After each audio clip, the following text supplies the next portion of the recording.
Bonjour à tous et bienvenue sur la chaîne Astro pour cet épisode consacré aux éphémérides du mois de novembre 2019.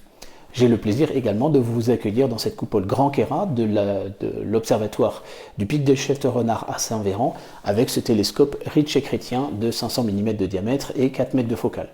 Donc on en profite pour avoir un petit décor inhabituel, c'est toujours sympa. Donc aujourd'hui, je vous propose de voir un petit peu les phases de la Lune et donc les conséquences sur le type d'observation qu'on peut faire pendant le mois, à savoir observation planétaire plutôt ou observation du ciel profond, et les événements majeurs, la possibilité d'observer certains phénomènes donc plutôt d'ordre planétaire, de découvrir quelques objets du ciel profond et également bien sûr de nous intéresser au passage des étoiles filantes, au transit solaire de Mercure et aux différents passages de l'ISS. Et c'est maintenant sur la chaîne Astro.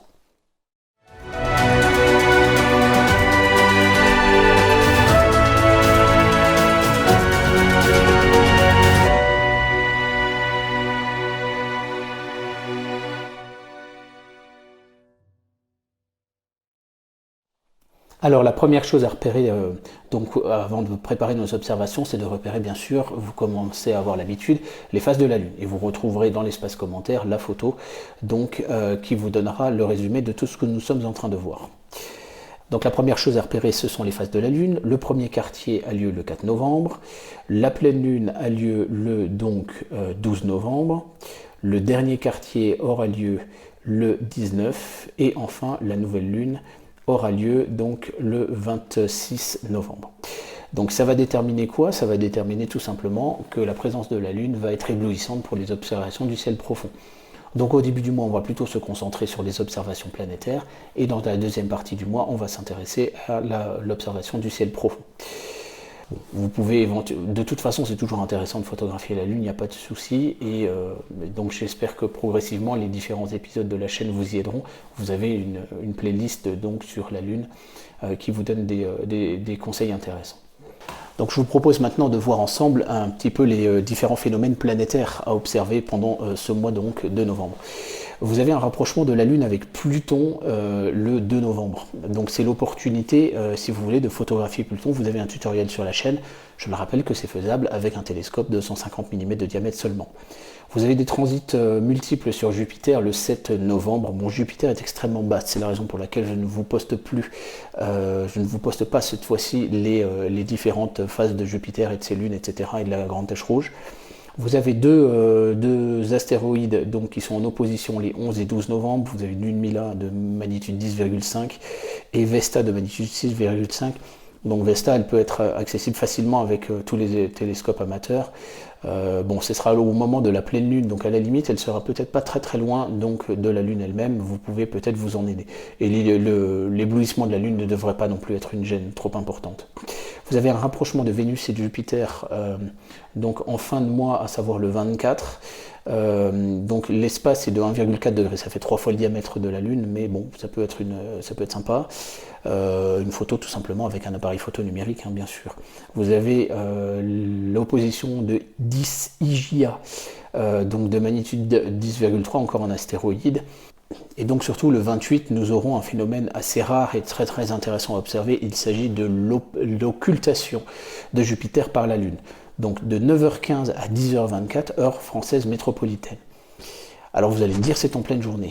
Oui, mais en fait, Jupiter est tout à fait observable dans un télescope en pleine journée, à la condition bien sûr d'avoir un ciel bien dégagé et ensuite d'adapter le grossissement. Ça dépendra de votre instrument bien sûr.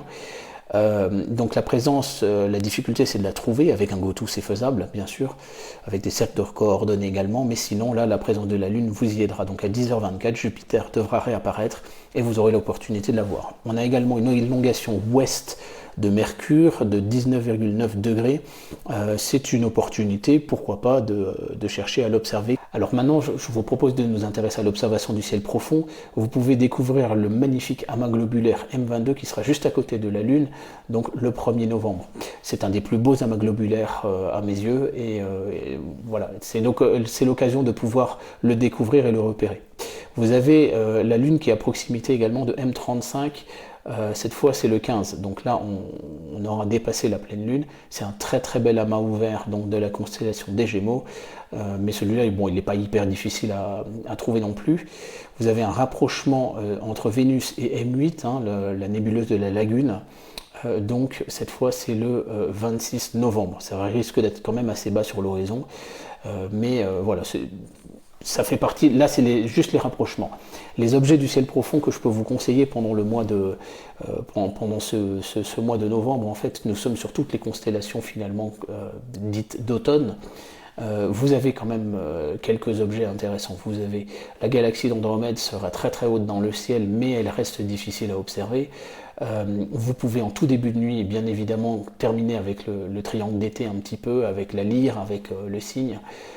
Vous allez pouvoir vous intéresser avec M74, M77 qui sont donc des galaxies. Vous pouvez vous intéresser surtout à la galaxie du triangle M33 si vous avez un très bon ciel dépourvu de pollution lumineuse. Pour moi c'est une des plus belles galaxies qui existent. Et vous pouvez vous intéresser également à la constellation de Cassiopée ou de Persée, etc. Donc il y a pas mal de choses à voir pendant ce mois de novembre.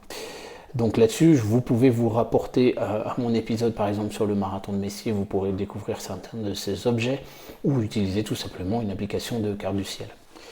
Donc ce mois de novembre ne sera pas en reste au niveau des passages d'étoiles filantes. Nous avons 3 essaims pendant ce mois de novembre, pendant une durée de 51 jours et au rythme de 5 par heure, vous aurez les taurides nord, donc qui semblent provenir de la constellation du Taureau.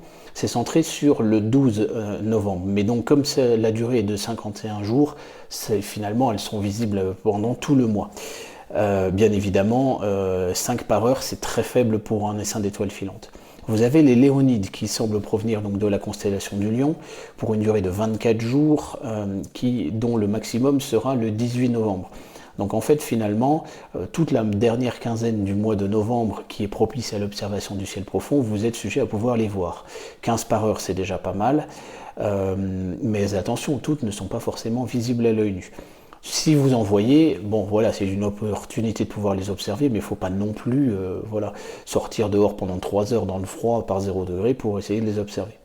Vous avez les alpha monocéroïdes qui sont observables sur la fin du mois.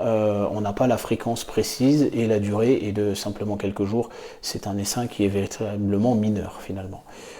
Alors l'événement majeur du mois, bien sûr, c'est le transit donc solaire de Mercure. Donc la planète Mercure va passer devant le disque solaire.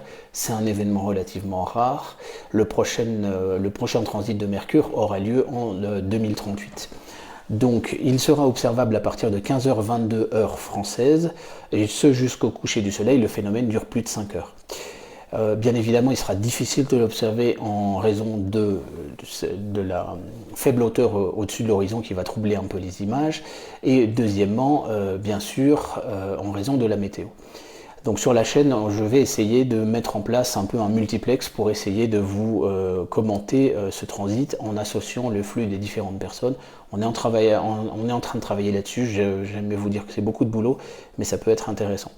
Bien évidemment, l'observation du transit solaire donc de Mercure, c'est comme l'observation du Soleil, ne se fait pas et ne se fait jamais sans les filtres adaptés, c'est-à-dire un filtre de pleine ouverture qui va venir totalement protéger, finalement sécuriser l'instrument.